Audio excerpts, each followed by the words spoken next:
आने वाले कल से हमको डर नहीं लगता क्योंकि हमने गुजरा हुआ कल देखा है। तो बेसिकली मैटर बिल्कुल नहीं करता है बडी कि इस समय आप किस कंडीशन पे हो। मैटर ये करता है आप जाना कहाँ चाहते हो, आप कहाँ बैठे हो, इस समय किस हालत में हो। ये तो हो गया, जिस हालत में आप हो ये तो हो गया।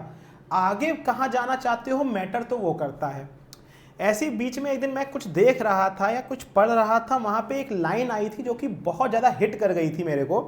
उसमें यह था कि एक बंदा बोल रहा था कि भाई मैं तो इस समय नर्क जैसी ज़िंदगी जी रहा हूँ, मैं तो नर्क में हूँ टेक्निकली। तो दूसरे ने आके उससे सवाल पूछा कि क्या तुम हमेशा नर्क में ही रहना चाहते हो। उसने बोला नहीं, नर्क में कौन रहना चाहता है। तो उसने बोला अभी अगर तुम नर्क में हो तो नर्क से निकलने के लिए थोड़ा चलना तो पड़ेगा, थोड़ी मेहनत तो करनी पड़ेगी निकलने के लिए वहाँ से। तो बोला अगर तुम यहाँ हमेशा नहीं रहना चाहते हो तो मेहनत करो ना निकलने के लिए, शायद निकल ही जाओ वहाँ से। तो बेसिकली ये ना लाइफ में हर किसी के साथ फिट बैठती है, चाहे कुछ भी हो। आपका पास से आपको चीज़ें सीखनी है, पर बनानी तो आपको फ्यूचर के लिए खुद नई चीज़ें पड़ेंगी। तो बेसिकली इसीलिए सबसे इंपॉर्टेंट है कि हम ये देखें कि लास्ट ईयर हमारा नीट 2021 में नीट का पेपर आया था, क्या आपने उसको एनालाइज करके रखा हुआ है? आपने देखा कौन से चैप्टर इंपॉर्टेंट है, कहाँ से क्वेश्चंस आते हैं, 11 से क्वेश्चन कितने आते हैं, 12 से क्वेश्चन कितने आते हैं, ऑर्गेनिक से कितने आए, इनऑर्गेनिक से कितने आए, फिजिकल से कितने आए, किस चीज़ को पहले पढ़ें किस चीज़ को बाद में पढ़ें, ये चीज़ें आपने सोच के रखी। भाई किसी भी युद्ध को लड़ने से पहले उसकी रणनीति मैटर करती है। अगर आपने एक प्लानिंग एक स्ट्रेटजी नहीं बनाई है तो आप कभी लाइफ में आगे नहीं बढ़ पाओगे। एक आध बार तुक्के से बढ़ जाओ दैट्स अ डिफरेंट थिंग, वरना आगे नहीं बढ़ पाओगे। Just let me give you example of that. Basically आपके स्कूल में सब टॉपर है, और टॉपर का मतलब आपके स्कूल में टॉपर तो होंगे। दुनिया में इंडिया में कितने स्कूल हैं? मैं कह रहा हूँ हजारों स्कूल होंगे, सब में टॉपर होंगे। तो टॉपर मतलब अच्छा पढ़ते हैं, अच्छा पढ़ते हैं इसका मतलब उन पर नॉलेज है, मानते हो? नॉलेज है तो इसका मतलब गवर्नमेंट को तो आके बोलना चाहिए आईआईटी और नीट वालों की, अरे तुम लोग पेपर क्यों दे रहे हो, तुमने तो स्कूल टॉप कर दिया है, तुम लोग सीधा एडमिशन लो कॉलेज में, बताओ कौन सा कॉलेज चाहिए हम दे देते हैं। पर ऐसा कभी होता है क्या? कभी ऐसे देखा गया जो हमारा ऑल इंडिया 1 रैंक वाला बंदा आया हो बोर्ड में, जिसकी रैंक 1 आई हो, सबसे टॉप कर गया हो 100% के साथ, बोर्ड वहां पे गया हो, सीबीएसई वहां गई हो और जाके बोली होगी अरे प्रभु आप यहां क्यों तशरीफ रखे हुए हैं, आप तो आइए, आप बताइए क्या लेंगे, आईआईटी लेंगे। आईआईटी में भी समय हमारे टॉप पे हॉट चल रही है, IIT Bombay, IIT Delhi, IIT Kanpur, आप इनमें बताइए कौन सी लेना चाहेंगे। प्रभु आप तो सीधा जाके ब्रांच ले लें। या नीट में वो आएंगे कहेंगे अरे सर आप यहाँ क्यों बैठे हैं, आप तो उठिए, आपको तो एम्स दिल्ली में स्वागत है, जाके अपना ब्रांच चुन लीजिए कौन सी लेनी है। कभी क्या ऐसा बोलते हैं क्या वो आके? नहीं बोलते ना।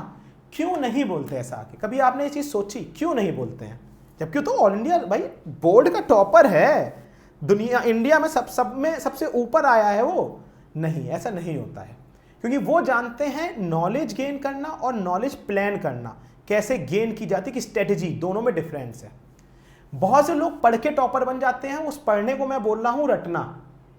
रटना इज डिफरेंट। बहुत से लोग रट के ही टॉपर बन जाते हैं, पर क्या उनको उनमें लाइफ को डील करने की और एक प्रेजेंट सिचुएशन में क्वेश्चन सॉल्व करने की एबिलिटी है?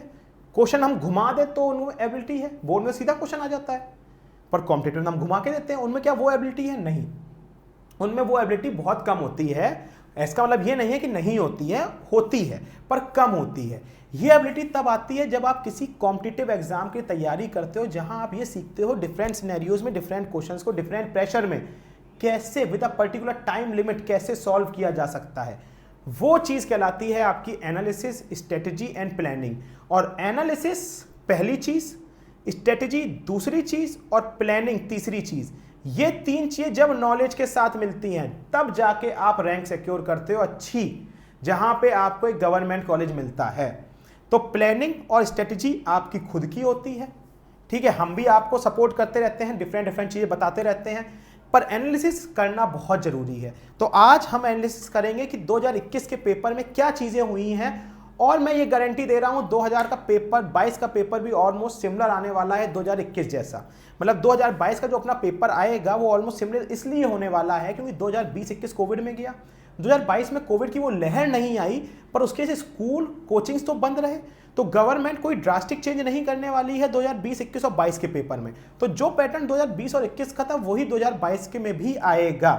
तो इसलिए अगर 2022 में 2021 वाला ही ऑलमोस्ट सेम पैटर्न फॉलो होना है, सेम पेपर का लेवल होने वाला है, तो हम क्या इंपॉर्टेंट इंफॉर्मेशन निकाल सकते हैं 2021 के पेपर से, वो आज हम देखेंगे। ठीक है, चलो आ जाओ। सबसे पहली चीज, 2021 में सबसे ज्यादा क्वेश्चन बड़ी आपके यहाँ आए हैं इनऑर्गेनिक केमिस्ट्री से 19। अब से 4-5 साल पहले तक की बात थी, इनऑर्गेनिक को तो कोई पूछता ही नहीं था। क्यों? 10-12 क्वेश्चन 11 क्वेश्चन आते थे बस, सबसे कम। पर लास्ट 2 ईयर्स आपने देखा हो इनऑर्गेनिक का पोर्शन सबसे ज्यादा रहा है। 2020 में इनऑर्गेनिक से 2020 में इनऑर्गेनिक से 16 क्वेश्चन आए थे और 2021 में इनऑर्गेनिक से 19 क्वेश्चन आए हैं। दैट मीन्स 19 तो 18-19 क्वेश्चन तो इस साल आएंगे और बढ़ भी जाए। बढ़ने का मतलब 25 नहीं पहुंच जाएंगे, बढ़ने का मतलब 20 भी हो सकते हैं। ठीक है, बस मैक्सिमम लिमिट इतनी ही है। ऑर्गेनिक से 15 आए थे और फिजिकल से 16 आए थे। ठीक है, तो समझ गए ज्यादा ध्यान किस पे देना है? ज्यादा ध्यान देना है इनऑर्गेनिक पे। क्यों? क्योंकि इनऑर्गेनिक का सिनेरियो ऐसा है, क्वेश्चन आता है तो आता है, नहीं आता है तो नहीं आता है, टाइम वेस्ट नहीं करना है। फिजिकल और इनऑर्गेनिक में, और खासकर फिजिकल में, तो आपको सॉल्व करके पता चलता है, 2 मिनट और पता चलता है कि आंसर नहीं आया। इसमें केवल 10 सेकंड 5 सेकंड पता चलता है क्वेश्चन नहीं आया। ये 20 क्वेश्चन आप गिनती के, ये 19 क्वेश्चन आप गिनती के, मैं बता रहा हूं 10 से 15 मिनट में खत्म करके रख सकते हो। ये भी बहुत ज्यादा बोल दिया आपको मैंने। तो इसलिए सबसे ज्यादा ध्यान किस में देना है? इनऑर्गेनिक में। ये हमें 2021 के पेपर ने बता दिया। ठीक, हमने चलो अब सबसे ज्यादा ध्यान किस में देना है? 12th के पोर्शन को या 11th के पोर्शन को? लास्ट 2 साल से देखा जा रहा है ज्यादा पोर्शन आ रहा है आपके क्लास 12 से। पिछले साल क्लास 12 से बड़ी आपके 28 क्वेश्चन आए हैं और क्लास 11 से 22 क्वेश्चन आए हैं। मतलब 56% पोर्शन आपका 12 से आया है, 44% क्वेश्चन आपका 11 से आया है। तो अब यहाँ को मर्ज कर दो। आपको पहले सबसे ज्यादा ध्यान किस पे देना है? 12th की इनऑर्गेनिक पे। फिर आपको ध्यान देना है 11th की इनऑर्गेनिक पे। इसे कहते हैं एनालाइज करना, चीजों को माइक्रो लेवल तक तोड़ देना। तो सबसे ज्यादा आपको ध्यान देना है किस पे? 12th की इनऑर्गेनिक पे पहले, फिर आपको ध्यान देना है 11th की इनऑर्गेनिक पे। सही है, चलो आ जाओ आगे। अब वो कह रहा है फिजिकल केमिस्ट्री से सर कहां से कितने क्वेश्चन आए? तो मोस्ट इंपॉर्टेंट चीज, फिजिकल केमिस्ट्री के हर चैप्टर से क्वेश्चन आया है। ठीक है, देखो सॉलिड स्टेट से बड़ी 2 क्वेश्चन आए हैं, स्टेट्स ऑफ मैटर से 2 क्वेश्चन, थर्मो से 1 क्वेश्चन, इलेक्ट्रो से हमारा 2 क्वेश्चन, सरफेस से 1 क्वेश्चन, सॉल्यूशन से 2 क्वेश्चन, केमिकल काइनेटिक्स से 2 क्वेश्चन, न्यूक्लियर केमिस्ट्री से 1 क्वेश्चन, मोल कॉन्सेप्ट से 1 क्वेश्चन, एटॉमिक स्ट्रक्चर से 1 क्वेश्चन और आयनिक इक्विलिब्रियम से 1 क्वेश्चन। तो बेसिकली फिजिकल केमिस्ट्री में उन्होंने ऑलमोस्ट सारे टॉपिक्स को कवर कर लिया है। क्वेश्चन सबसे दिए हैं, पर क्वेश्चन बहुत कम दिए। किसी भी चैप्टर को बहुत ज़्यादा इंपॉर्टेंट नहीं दिए उन्होंने, सबको 2-1 में ही लेके चले और मेजॉरिटी तो इनके 1 में ही हैं। समझ रहे हो? केवल 5 चैप्टर हैं जो कि आपके किस में है? 2 में है। समझ रहे हो बात को? तो बेसिकली फिजिकल को बहुत ज़्यादा इंपॉर्टेंस नहीं दी इन्होंने, पर क्वेश्चन सबसे डाला। That's a very good thing. ठीक है, इसके बाद आए इनऑर्गेनिक। इनऑर्गेनिक में तो धमाका मचा दिया है, जो इरेशनल चीजें डाली हैं अलग ही लेवल का। इन्होंने कहा केमिकल बॉन्डिंग, जो अपने आप में सही में उसको 5 क्वेश्चन मिलने चाहिए। पूरी केमिस्ट्री में जितना ज्यादा इंपॉर्टेंट चैप्टर इनऑर्गेनिक में केमिकल बॉन्डिंग उतना कोई चैप्टर इंपॉर्टेंट नहीं है। तो देखो उन्होंने क्या किया, केमिकल बॉन्डिंग से डाले 5 क्वेश्चन, सीधे 20 नंबर ले जाओ। एस ब्लॉक से 2, पी से 2, पी से 3 बड़ी, D&F से 2, मेटलर्जी से 2, एनवायरमेंटल तक से क्वेश्चन डाला है 1 और कोऑर्डिनेशन से 2। समझ रहे हो? सीधा 19 क्वेश्चन उन्होंने यहां से चिपका दिए आपको। ठीक है, चलो आओ अब आ रहे हैं हम ऑर्गेनिक में। उन्होंने ऑर्गेनिक में भी अच्छे से पूरी ऑर्गेनिक कवर की। अगर आप गौर से देखो पूरी ऑर्गेनिक कवर की। क्वेश्चन ऐसा कोई चैप्टर नहीं से ना आया हो, पर उतनी ज़्यादा इंपॉर्टेंस ऑर्गेनिक में केवल 2 ही चैप्टर्स को दी गई है, एक तो हाइड्रोकार्बन्स को, दूसरा कार्बोनिल कंपाउंड्स को। बाकी सबसे नॉर्मल, सम बेसिक से 1 क्वेश्चन, हेलो एनकिल से 2, एमीन से 2, बायोमोलिक्यूल से 1, पॉलीमर से 1, केमिस्ट्री एंड एवरी लाइफ से 1। तो केमिस्ट्री लाइफ से भी 1 क्वेश्चन आया है। तो अगर आप गौर करोगे सारे चैप्टर से क्वेश्चन तो आया है। ठीक है, ये बात तो मानते हो आप। देखो चेक कर लो, 1 2 3 4 5 6 7 8 9 10 11 12 13 14 15 16 17 18 19 20 21 22 23 24 25 26 27। सोचो 30 में से 27 चैप्टर से सीधा सीधा क्वेश्चन आपका आ गया है। तो उन्होंने ऑलमोस्ट सारे चैप्टर कवर करने की कोशिश तो कर ली है। ठीक है, तो आपको समझ में आ गया कौन से चैप्टर कितने इंपॉर्टेंट थे और किन पे किस पे ज़्यादा ध्यान देना है।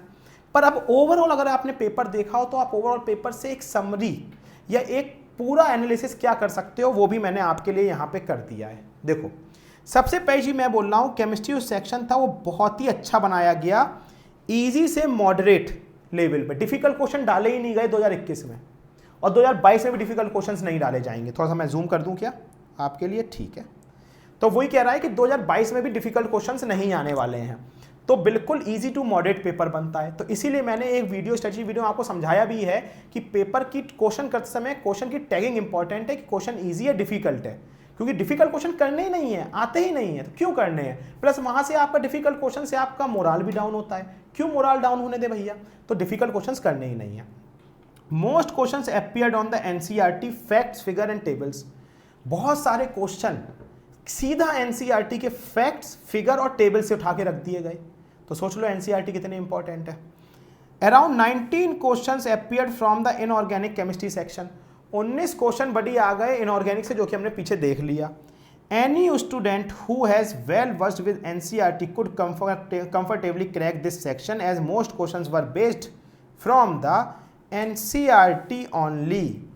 A large section of questions were statement based questions। वो कह रहा है अधिकतर क्वेश्चन एनसीईआरटी से उठा के दे दिए गए। अगर आपने एनसीईआरटी पर रखी है आप क्रैक कर दोगे क्वेश्चंस को बड़ा इजीली। सीधा स्टेटमेंट वाइज क्वेश्चंस आए हैं, पढ़ो और आंसर दो।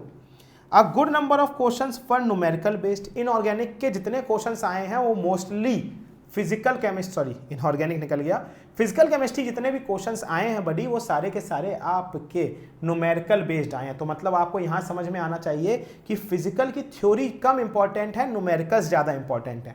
सही है। From the acidic strength of halogen acids questions were found to be repeated.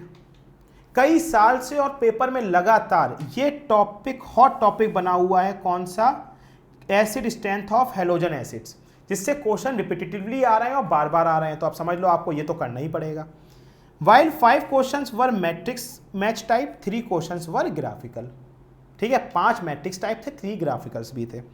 All in all sections was not as lengthy. वो सबसे फाइनल चीज, केमिस्ट्री का सेक्शन ओवरऑल लेंथी बिल्कुल नहीं था। तो मैंने अगर उसको बोलूं स्टूडेंट वाइज सॉल्व करके देखा तो ये ऑलमोस्ट आपका 35 मिनट्स में केमिस्ट्री खत्म हो जानी चाहिए। 35 मिनट से 1 मिनट एक ऊपर नहीं जाना चाहिए अगर आप एक डिसेंट अमाउंट में केमिस्ट्री पढ़ के गए हो। तो लेंथी बिल्कुल नहीं था। और यहाँ जो 35 मिनट्स बचेंगे, 25 मिनट बचेंगे, वो आप कहीं और लगा सकते हो। तो बड़ी ये था हमारा क्या ओवरऑल एनालिसिस किसका, अपने पेपर का 2021 का। अब ये आप पे डिपेंड करता है आप यहाँ से कौन सी इंफॉर्मेशन निकाल के आप उसको कैसे यूज कर सकते हो, पर यूज करो। क्योंकि अगर आप ये चीजें नहीं समझोगे तो आप पेपर में पीछे रह जाओगे, बाकी लोग ये चीजें कर रहे हैं। तो आपको करना पड़ेगा, आपको चीजें हम करके दे रहे हैं, बस आपको इंप्लीमेंट करनी है और जैसा हम बता रहे हैं वैसे आपको फॉलो करते चलना है। बात समझ में आ रही है, क्लियर है। तो अगर समझ में आ गया है इनऑर्गेनिक की इंपॉर्टेंस, तो एनसीईआरटी एक्सप्रेस में सुबह 6 बजे मैं लाइन बाय लाइन पूरी इनऑर्गेनिक केमिस्ट्री कवर कर रहा हूं। तो मत छोड़ो, मंडे वेडनेसडे फ्राइडे 3 ही दिन पढ़ा रहा हूं, तो कम से कम पढ़ तो लो। 3 दिन 1-1 घंटा पढ़ा रहा हूं, क्या बुरा है। 30 दिन में तुम्हारी 35 दिन पूरी इनऑर्गेनिक खत्म होकर हाथ में आ जाएगी। तुम कहोगे सर मजा ही आ गया, तो और क्या चाहिए। हम इतनी मेहनत कर रहे हैं, तुम भी थोड़ी सी कर लो भाई, ठीक है। तो अगर वीडियो में हमारा एनालिसिस अच्छा लगा हो, सर की मेहनत दिखी हो, तो लाइक कर देना, कमेंट्स में सर की थोड़ी तारीफ कर देना कि सर मज़ा आया आप जो एनालिसिस किया। तो एटलीस्ट मैं थोड़ा सा और एनालिसिस करता हूं और माइक्रो लेवल में जाके आपके लिए इन्फॉर्मेशन लेकर आता हूं, शायद वो आपके लिए यूजफुल हो जाए। ठीक है, तब तक के लिए बड़ी take care, bye bye and again love you all.